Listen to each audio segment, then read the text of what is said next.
340வது வேத வினாவிடை பகுதி. கேட்கப்பட்ட கேள்வியின் தலைப்பு சிறு பொருட்கள். வேதாகமத்திலே சிறு பொருட்களை கண்டுபிடிக்க வேண்டும்.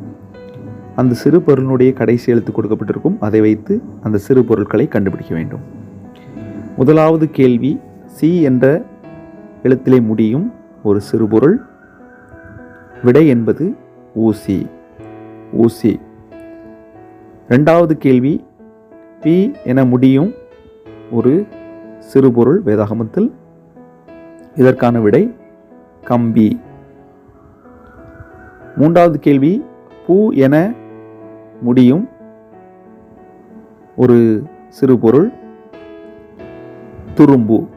துரும்பு. நான்காவது கேள்வி, இம் என்று முடியும் ஒரு சிறு பொருள். விடை கலிக்கம். ஐந்தாவது கேள்வி, நீ என முடியும் ஒரு வேதாகம சிறுபொருள். ஆணி. ஆறாவது கேள்வி, இன் என்று முடியும் வேதாகமத்தில் ஒரு சிறுபொருள். சுக்கான். சுக்கான். ஏழாவது கேள்வி, இல் என முடியும் வேதாகம சிறுபொருள். இல் என முடியும் வேதாகம சிறுபொருள். தூண்டல். எட்டாவது கேள்வி, டி என முடியும் வேதாகமத்தில் ஒரு சிறுபொருள். கரண்டி. கரண்டி. ஒன்பதாவது கேள்வி, கு என முடியும் வேதாகமத்தில் ஒரு சிறுபொருள். விடை கடுகு.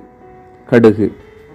பத்தாவது கேள்வி, இன் என முடியும் வேதாகமத்தில் ஒரு சிறுபொருள். மண். மண். ஓகே, இந்த 340வது கேள்விக்கு விடையளித்த யாவருக்கும் நன்றி. வற்றாத நீரூற்று வேத வினாவிடை கேள்வியிலே பங்கு பெற விரும்பினால் கேள்விகளுக்கான விடையை அடியனுடைய வாட்ஸ்அப் எண்ணுக்கு அனுப்புங்கள். இந்த வற்றாத நீரூற்று ஊழியத்துக்காக ஒரு வாட்ஸ்அப் குழுவும் இயங்குகிறது. அதில் சேர வேண்டுமென்றாலும் நீங்கள் எனக்கு ஒரு மெசேஜ் அனுப்ப வேண்டும் என்று உங்களை அன்போடு கேட்டுக்கொள்கிறேன். நன்றி, வணக்கம்.